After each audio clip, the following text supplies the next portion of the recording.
தமிழகத்தில் காலியாக உள்ள 6 மாநிலங்களவை உறுப்பினர்களுக்கான வேட்புமனுக்கள் பரிசீலனை இன்றோடு முடிவடைந்தது.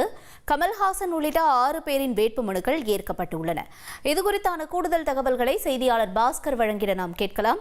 பாஸ்கர், வணக்கம். தொடர்ந்து விவரங்களை பதிவு செய்யுங்க.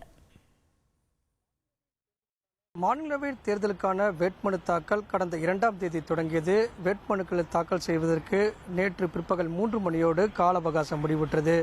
திமுக சார்பாக வில்சன், கவிஞர் சல்மா, சிவலிங்கம் ஆகியோர் வேட்புமனுவை தாக்கல் செய்திருந்தார்கள். திமுக கூட்டணியில் மக்கள் நீதி மய்ய தலைவர் கமலஹாசனும் வேட்புமனுவை தாக்கல் செய்திருந்தார். அதிமுக சார்பாக இன்பதுரை மற்றும் தனபால் ஆகியோர் வேட்புமனுக்களை தாக்கல் செய்திருந்தார்கள். சுயேட்சை வேட்பாளர்கள் 7 பேரும் வேட்புமனுக்களை தாக்கல் செய்திருந்தார்கள். வேட்புமனுக்கள் மீதான பரிசீலனை இன்று காலை 11 மணிக்கு தொடங்கியது.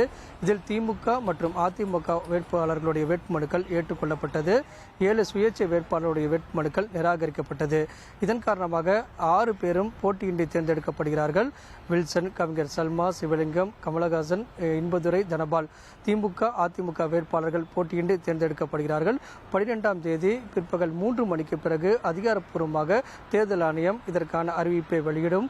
அன்றைய தினம் அந்த வேட்பாளர்கள் சான்றிதழ்களை பெற்றுக்கொள்வதற்குண்டான ஏற்பாடுகள் செய்யப்பட்டிருக்கிறது. 10 எம்எல்ஏக்கள் முன்மொழிய வேண்டும். அந்த அடிப்படையில் சுயேட்சை வேட்பாளர்களுடைய வேட்புமனுக்கள் முன்மொழியாத காரணமாக நிராகரிக்கப்பட்டுள்ளது. அதிமுக மற்றும் திமுகவுடைய வேட்பாளர்களுடைய வேட்புமனுக்கள் ஏற்றுக்கொள்ளப்பட்டதன் அடிப்படையில் அந்த 6 பேரும் போட்டியின்றி தேர்ந்தெடுக்கப்படுவதாக 12ஆம் தேதி பிற்பகல் 3 மணிக்கு பிறகு அதிகாரப்பூர்வமாக அறிவிக்கப்பட உள்ளது. உங்களுடைய தகவல்களுக்கு நன்றி பாஸ்கர்.